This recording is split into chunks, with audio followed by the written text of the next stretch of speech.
Hi, Decide from Groovy Entertainment. Today we got another book on tape to play for you. Today's book is Ariel and the Secret Grotto for 1991. So let's get started. Ariel and the Secret Grotto. You can read along with me in your book. You will know it is time to turn the page when you hear the chimes ring. Like this. Let's begin now. Once, in the days when the mermaid princess Ariel was still young, and she knew the sun only as a glowing flower glimpsed far away through the vast blue sea, her best friend, Flounder, swam to her palace garden. Psst, Ariel. I found something I think you ought to see. Why? What is it, Flounder? The little fish twirled with excitement. That's just it. I don't know. I've never seen anything like it before. Ariel followed the curious fish. Far away from the palace, a dark shape rose before them. Oh, Flounder, it's a sunken ship. I've always wanted to explore one. She swam to a porthole and peered in. Something silvery glittered back at her. I'm going in. Ariel squeezed through the open porthole. Inside she found a treasure trove of artifacts from the human world. There were clocks and candlesticks, paintings and mirrors, even a china figure that danced when Ariel turned the key. The little mermaid darted from treasure to treasure. Isn't this wonderful? What do you suppose it's for? Flounder flipped his fins as she held up a fishhook. Gee, Ariel, that looks sharp. Maybe we shouldn't be in here. What a scaredy fish. There's nothing to worry about. Suddenly, a porthole swung open. Ariel, I have been looking everywhere. How can you learn to sing if you are always missing your lessons? It was Sebastian, the royal court composer. I'm sorry, Sebastian. But look, isn't this place fantastic? The tiny crab shook his claw in disapproval. You shouldn't be in here, child. Ships like these, from the human world, they are nothing but trouble. But Sebastian, how can something so beautiful be bad? He hopped onto a sea chest. Humans use these ships to sail across the sea. He pointed to the fishhook. And they use these to catch fish. Humans are barbarians. You sound just like my father.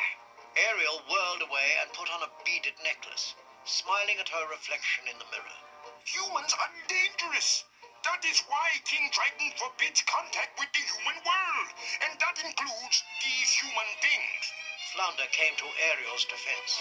Oh, Sebastian, we were just looking. Don't tell me. Looking leads to wanting, and that leads to trouble. Ariel held up a shiny candlestick. But it must be such a wonderful world to create such wonderful things. If only I were 15, I'd go up to the surface and see for myself. That is nonsense, Ariel.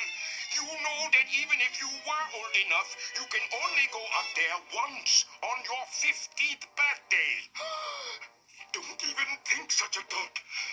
I'm your teacher.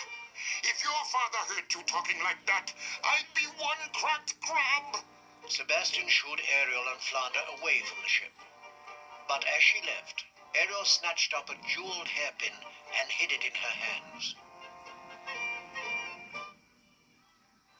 When Ariel returned to her room, she turned the hairpin over and over.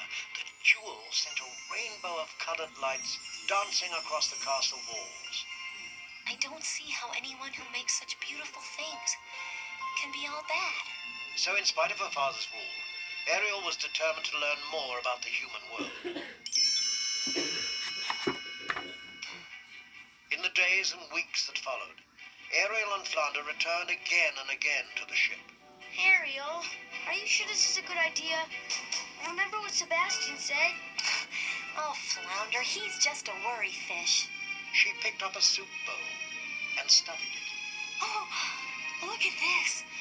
This thingamabob. Why, I'll bet humans wear it on their heads. Flounder laughed. What a funny looking ground that makes. Flounder grew bolder. He explored every nook and cranny of the sunken ship, from the crow's nest at the top of its mast to the very bottom of its hull. This is cool. Ariel opened a chest. It was full of gold coins. Oh, these are pretty. Ariel was delighted by her discovery. Each time Ariel and Flounder visited the ship, Ariel brought one of the treasures out with her. Don't worry, Flounder. No one will find out. Follow me. Ariel led the little fish to a secret grotto, tucked away between a reef and a sea mountain. This place is perfect. I can keep everything here, and no one will ever know. Just you and me. Before long, Flounder and Ariel discovered another shipwreck, and soon they filled the grotto with more curios and oddities from the human world. Isn't this a fabulous collection? Wish I knew what everything was for. The undersea cabin became Ariel's secret retreat, where she wondered and thought and dreamed about what life was like up near the sun. One day, Ariel and Flounder were playing with the treasures in the grotto. Ariel put on a pearl necklace and spun around pretending to dance. Then all of a sudden she gasped. Oh no! I'm gonna be late for my music lesson again! Ariel and Flounder pushed the huge rock that hid the entrance to the grotto into place and swam off. Back at the palace, Sebastian eyed the little mermaid curiously. There's something different about you these days, Ariel. You must be imagining things, Sebastian. Listen to my scales. Ah!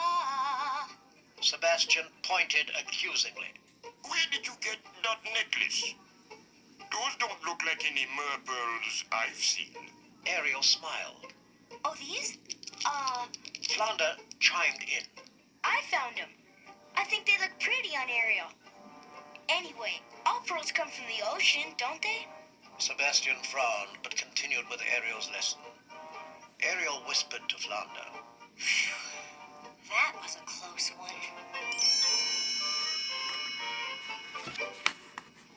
Later that afternoon, down in the sunken ship, Ariel and Flounder discovered a chamber they hadn't seen before. Be careful, Ariel. That looks dark and creepy. But Ariel wasn't afraid. She kicked her tail and swam in. Suddenly, the water surged up. A huge tentacle shot out of the blackness and wrapped itself around her. It was a giant octopus. The powerful arm squeezed the little mermaid and began pulling her deeper into the dark chamber. Ariel twisted in its grasp, Let me go! but the octopus only squeezed tighter. Flounder darted back and forth, but there was nothing he could do. Ariel! The little mermaid wriggled and managed to free her hands. Then she pushed against the tentacles with all her might and gave a mighty kick. She suddenly broke free. Ariel and Flounder swam away as fast as their tails could move. I'd better be more careful next time.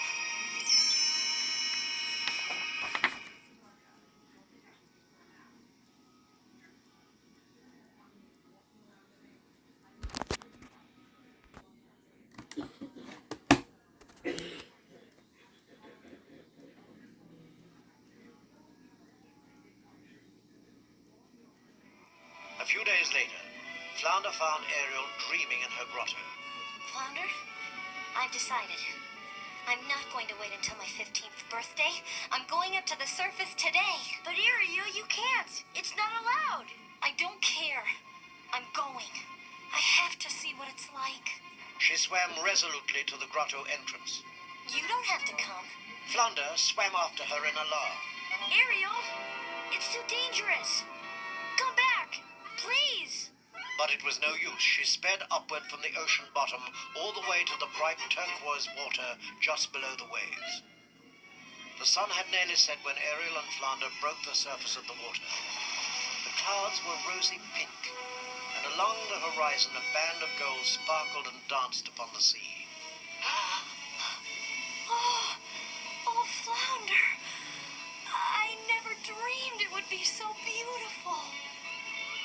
Suddenly, a flock of gulls wheeled towards them, spiraling and darting toward the sky. One of them winked as he went by, but Flounder quickly dove under the water and then came back up. Wow, what were those? Oh, I don't know. Maybe fish that can fly.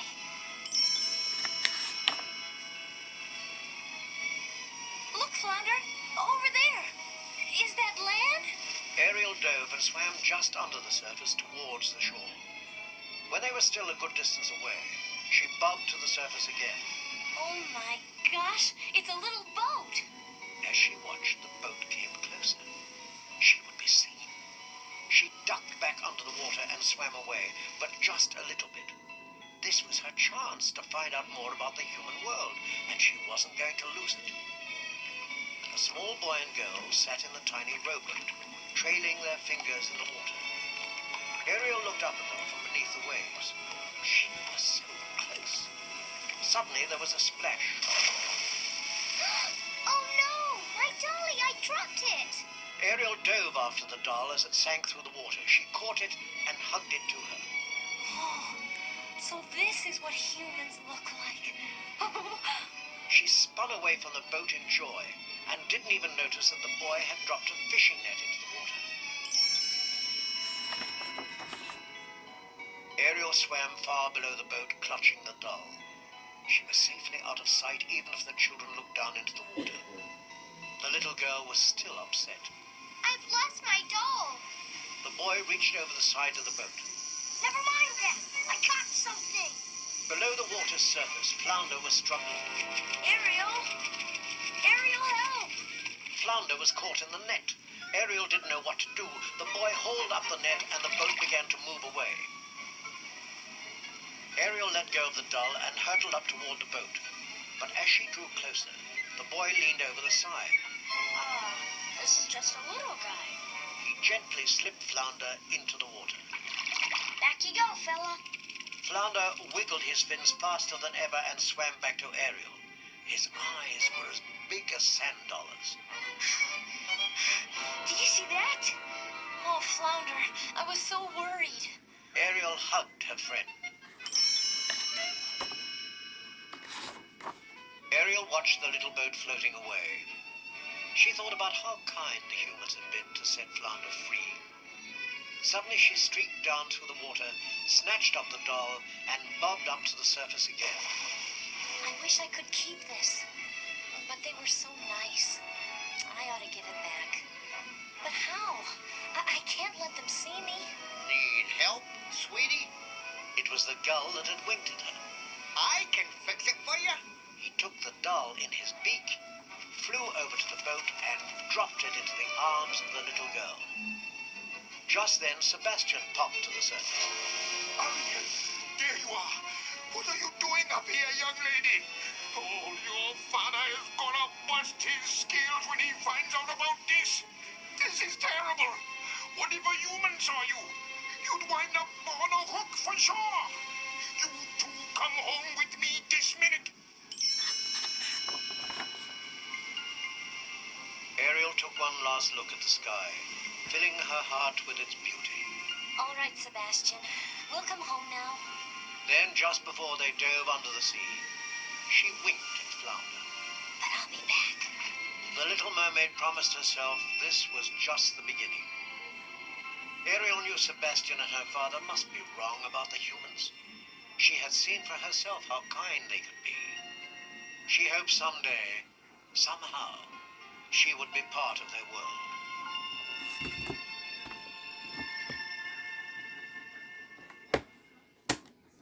So that was Ariel in the Secret Grotto for 1991. So if you like, subscribe, share, and comment, and have a groovy day. Our next book will be